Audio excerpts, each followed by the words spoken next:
On se retrouve pour une nouvelle vidéo, cette fois sur les probabilités conditionnelles. Donc ici, ce qu'on va voir, c'est que on peut considérer la probabilité qu'un événement ait lieu, sachant une condition, la condition étant finalement le fait qu'un certain événement ait déjà eu lieu ou non. C'est ça qui va caractériser ce qu'on appelle les probabilités conditionnelles. Et ce que je dis donc, c'est que les probabilités conditionnelles correspondent à l'analyse des probabilités d'atteindre un événement, sachant qu'un autre événement a déjà été réalisé ou pas d'ailleurs. Et d'ailleurs, le fait de dire qu'un événement a déjà été réalisé, c'est déjà général comme propos. Parce que l'événement que quelque chose n'ait pas lieu, ça aussi c'est considéré comme un événement. Comme on va peut-être un petit peu plus le préciser, mais si on considère un événement A, eh bien on va considérer comme événement contraire ce qu'on va appeler A bar. L'événement contraire, c'est aussi un événement. Mais pour bien représenter, et de toute façon c'est comme ça qu'on le fait, la notion de probabilité conditionnelle, on va passer par ce qu'on appelle un arbre pondéré, où en fait on va avoir par exemple un événement qu'on va appeler A et son événement contraire A bar. Ici la probabilité que A ait lieu, la probabilité que A bar ait lieu, et puis ici on va introduire une notation, donc ici c'est l'événement B, et ça c'est la probabilité de B sachant A, c'est-à-dire qu'il faut d'abord que A ait été réalisé pour qu'on atteigne cet événement B ici. Alors on peut aussi l'atteindre en ayant A bar qui est effectué. Tout dépend du contexte. Ce qui va nous intéresser, c'est surtout les probabilités. Quelle est la probabilité que B se passe sachant que A ait déjà eu lieu?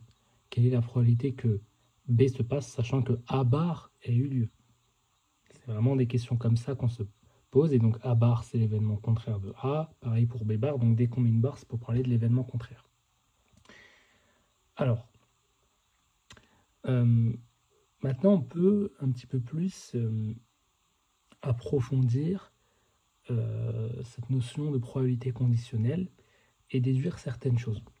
Et pour ça, on va introduire un exemple. On va supposer qu'on ait par exemple 25% de chances que A se réalise et 12% de chances que B se réalise, sachant que A l'a été avant.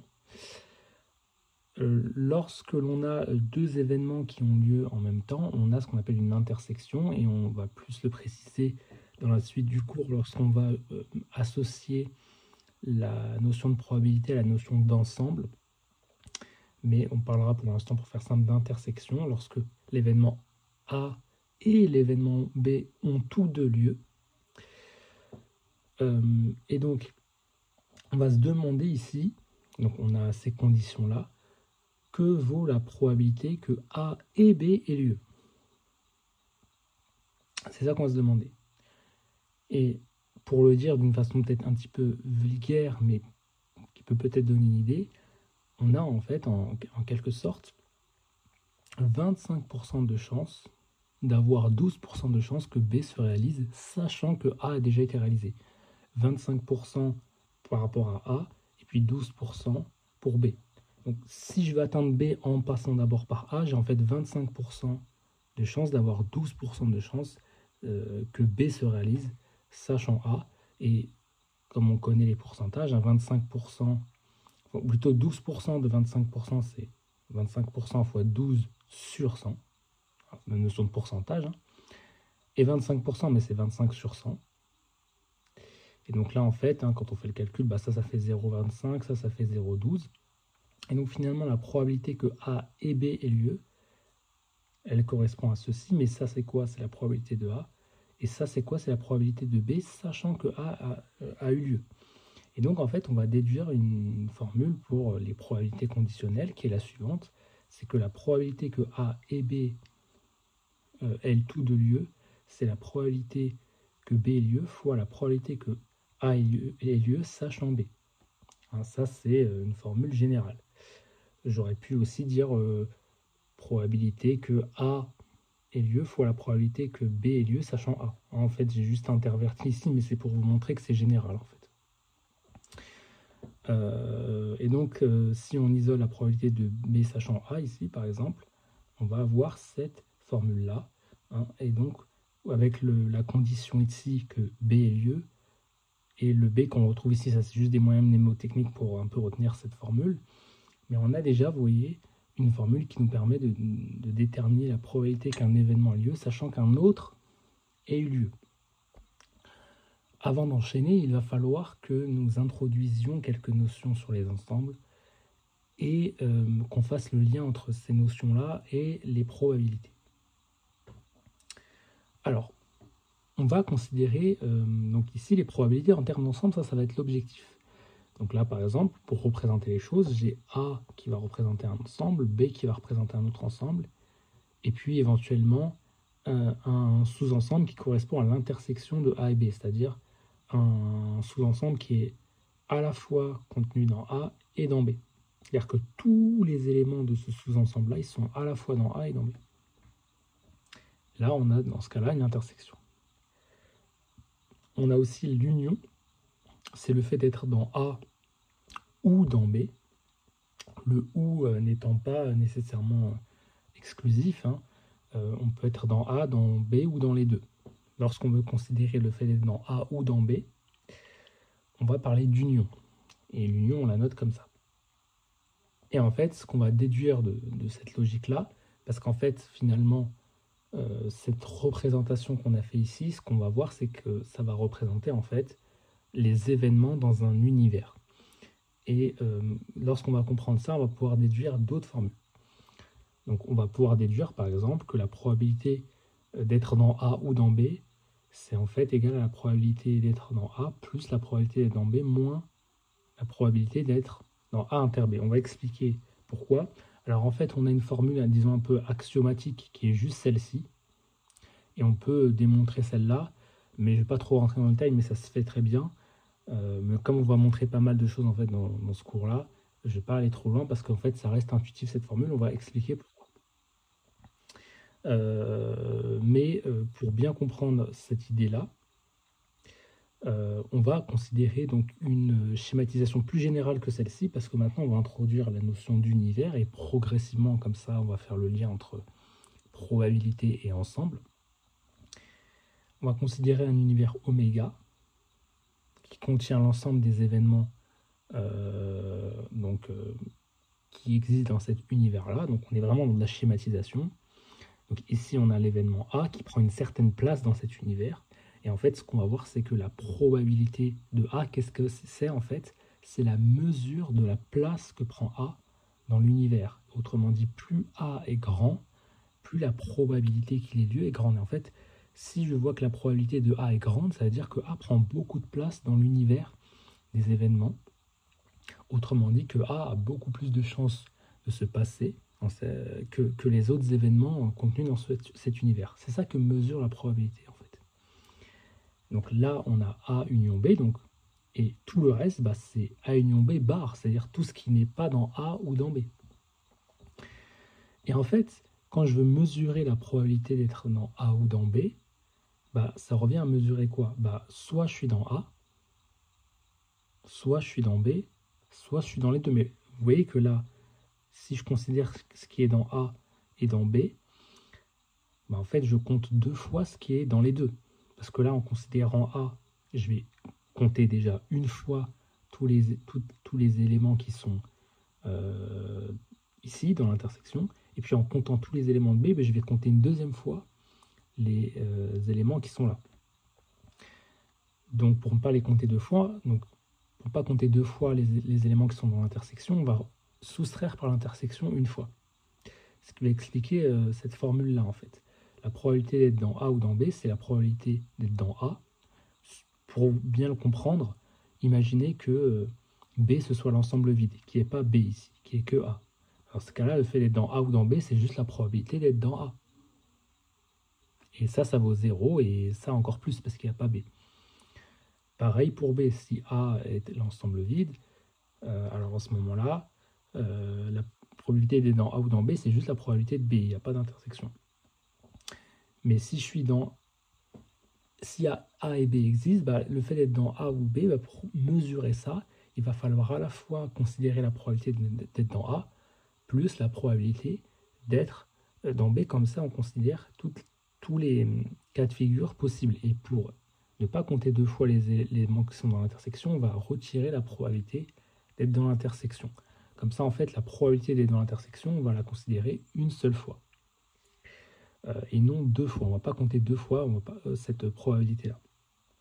Si vous voulez peut-être réduire un peu l'abstraction de cette représentation-là, vous pouvez vous dire que, par exemple, ce qui est à l'intérieur de A, ce sont peut-être aussi des sous-ensembles qui correspondent eux-mêmes à des sous-événements. Hein. On peut vraiment voir les choses comme ça. L'abstraction, ça a le défaut d'être difficile à imaginer, mais ça permet aussi, par contre, de simplifier l'analyse et de déduire, par exemple, des formules comme celle-ci, la probabilité d'être dans A ou dans B, et d'autres formules comme on va le voir. Pour expliquer plus précisément la formule qu'on vient de voir, il faut réfléchir un peu en termes de dénombrement. C'est une notion qu'on n'a pas encore vue, mais qu'on verra dans un autre cours. Mais en quelque sorte, cette formule-là, pourquoi elle est intuitive?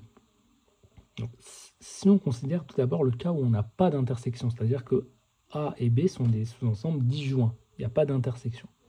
À ce moment-là, le nombre d'éléments, vous voyez, il faut d'abord considérer comme ça, le nombre d'éléments qu'il y a dans A ou B, ça vaut exactement le nombre d'éléments dans A plus le nombre d'éléments dans B. Et donc la probabilité d'être dans A ou dans B, ça va donc dans cette même logique être la probabilité d'être dans A plus la probabilité que A ait lieu plus la probabilité que B ait lieu. En fait, c'est vraiment comme ça qu'il faut réfléchir, c'est je compte la place que prend A dans l'univers oméga, je compte la place que prend B dans l'univers oméga, et ce comptage, cette mesure, c'est la probabilité. La place que prend A, c'est la probabilité de A. La place que prend B, c'est la probabilité de B. Et donc, si maintenant on a une intersection, pour éviter de la compter 2 fois, on va retirer la probabilité que A inter B ait lieu. C'est-à-dire que A et B aient lieu tous deux. Alors, avant de continuer sur le lien entre probabilité et ensemble, je vais aller un peu plus loin dans la notion d'ensemble, déjà de manière plus générale. On va revenir à ça. On va parler de l'intersection de A et B, qui correspond au fait d'être dans A et dans B. Ça, je l'avais dit d'abord, mais c'est vraiment pour insister sur le « et ». C'est ça qui va distinguer l'intersection de l'union. On peut aussi voir que oméga, donc l'univers, c'est A union A bar, c'est-à-dire c'est le fait d'être dans A ou de ne pas être dans A. Si je considère ces deux possibilités-là, en fait, je considère l'ensemble de l'univers. Donc là, par exemple, si vous avez l'univers oméga, le fait d'être dans A ou de ne pas être dans A, en fait, ça revient à être dans A ou à l'extérieur de A. Mais à ce moment-là, en fait, quand je considère cette union-là, je considère en fait tout l'univers. Ça, c'est quelque chose qui va nous servir par la suite. Une petite propriété que j'aimerais indiquer ici, parce qu'elle va nous servir à déduire une autre formule qui est la formule des probabilités totales, c'est la notion de distributivité. Lorsqu'on parle de l'intersection d'un ensemble avec une union de deux ensembles, par exemple, eh bien, on va montrer qu'en fait, cette intersection-là peut se réécrire comme ça. Et pourquoi on parle de distributivité? Parce que finalement, cette formule, elle exprime quelque chose qui est de la même forme que la distributivité qu'on utilise dans les calculs algébriques.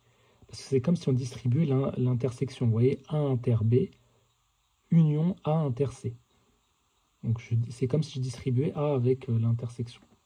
En quelque sorte, c'est pour ça qu'on parle de distributivité. Alors comment on peut montrer ça? Je ne vais pas le montrer de façon très rigoureuse ici, parce qu'on n'a pas les outils pour, mais je vais donner une idée. En fait, quand je dis A inter B union C, qu'est-ce que ça veut dire? Ça veut dire être dans A et être dans l'union de B et C. C'est-à-dire que je suis forcément à la fois dans A et à la fois dans l'union des deux. Ça veut dire qu'en fait, je suis dans A et dans B ou C. Ça veut dire que soit je vais être dans A et dans B, soit je vais être dans A et dans C. Parce que c'est sûr que je suis dans A et l'un des deux. Donc soit je suis dans A et B, soit je suis dans A et C. Mais donc être dans A et B, c'est A inter B, ou, donc là on a l'union, être dans A et C, c'est être dans A inter C. Et donc vous voyez qu'en partant de là, on a bien déduit ceci. Et du coup, en appliquant toutes ces propriétés qu'on a vues, on va pouvoir déduire une formule qui est la formule des probabilités totales. On va considérer un univers oméga qui contient A et B. Et donc là, cette fois-ci, maintenant, on va revenir à la notion d'ensemble vue comme événement dans un univers donné. Je vais partir de la probabilité de B. J'aurais pu partir de la probabilité de A, ça n'aurait pas changé grand-chose. Petite subtilité, être dans B, c'est être dans B inter oméga. Ben oui, parce que B est déjà en intersection avec oméga. Donc l'intersection de B avec l'ensemble oméga, c'est B lui-même. D'accord? Par définition, B est en intersection avec son univers. Sauf que oméga, qu'est-ce que c'est? On peut considérer, j'aurais pu dire B union B bar, mais là je vais dire A union A bar. Parce qu'on va pouvoir déduire des choses assez intéressantes. Être dans oméga, c'est être dans A ou ne pas être dans A. De toute façon, c'est un ensemble fini ici qu'on considère. Alors, je ne vais pas rentrer dans les termes techniques, mais A et A bar forment en fait un système complet d'événements. C'est-à-dire que quand je suis dans A ou dans A bar, en fait, je considère tout oméga. Et de ça, on en avait déjà un peu parlé. Et là, vous voyez qu'on va pouvoir appliquer notre distributivité et dire que la probabilité de B inter A union A bar, c'est en fait la probabilité de B inter A union la probabilité de B inter A bar. Rappelez-vous, on avait parlé d'une formule pour l'union. On avait dit que la probabilité, par exemple, de A union B, c'est la probabilité de A plus la probabilité de B moins la probabilité de l'intersection.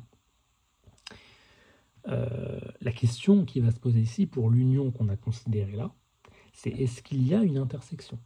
Autrement dit, est-ce que je peux être à la fois dans B et A et à la fois dans B et A bar? Évidemment, ce n'est pas possible, parce que ça reviendrait à dire que je suis dans A et dans A bar. Et ça, c'est pas possible. Parce que par définition, A et A bar sont disjoints. Il n'y a pas d'intersection entre A et A bar. C'est comme dire qu'un événement et son événement contraire ont lieu en même temps. C'est pas possible. Donc, il ne peut pas y avoir d'intersection. Et donc, à ce moment-là, la probabilité de cette intersection est nulle. Et donc, on a la probabilité de... Là, j'ai mis, pour vous simplifier, la probabilité de grand X union grand Y, ça va juste être probabilité de X plus probabilité de Y. On ne va pas enlever l'intersection puisqu'elle est nulle, comme on l'a expliqué. Donc, je remplace X par son expression et Y pareil par son expression. Sauf que, rappelez-vous ce qu'on avait vu comme première formule dans ce cours, sur les probabilités conditionnelles, c'est que la probabilité de l'intersection, ça va être ici par exemple pour B inter A, ça va être la probabilité de B sachant A fois la probabilité de A. Même logique ici. Et donc au départ on est parti de ça, et on a déduit, ça que j'ai réécrit comme ça, c'est pareil. Mais ceci, bien sûr, on peut le réécrire juste avec l'intersection pour simplifier. Là, on a déduit une formule des probabilités totales. Donc, si je veux considérer la probabilité d'un événement, ça va être en fait la somme des probabilités de cet événement en intersection avec tous les autres événements possibles. Voilà, et donc si A et B sont deux événements indépendants, ça va nous amener à la notion d'indépendance. Alors, P de B sachant A est égal à P de B. Pourquoi? Parce que A, comme A et B sont indépendants, ça veut dire que A n'est pas une condition pour que B ait lieu. B aura lieu de la même façon si A s'effectue ou si A ne s'effectue pas. C'est pour ça que la probabilité de B, sachant A, et la probabilité de B, c'est la même chose, parce que A ne perturbe pas les chances que B ait lieu. Donc la probabilité que B ait lieu sera la même que A ait lieu ou non. Et donc, ces deux probabilités, en fait, sont les mêmes. Et du coup, si on revient à notre formule ici, donc en remplaçant P de B sachant A par P de B tout court, ça je vais le remplacer donc par P de B, et bien en fait, en isolant P de B inter A, je vais avoir que P de B inter A, c'est P de B fois P de A. Donc on a juste le produit de la probabilité des événements si les deux sont indépendants. Et là, quand on parle d'indépendance, vous voyez, on parle d'indépendance au sens conditionnel. Parce que là, encore une fois, on pourrait rentrer dans beaucoup de détails sur la notion d'indépendance, mais là, on se restreindra à l'indépendance au sens conditionnel ici qu'on a vu, c'est-à-dire le fait qu'un événement ait lieu ou pas, ça ne perturbe pas les chances qu'un autre événement ait lieu. Ce qui va avoir un impact, du coup, sur cette formule-là qu'on avait vue au début.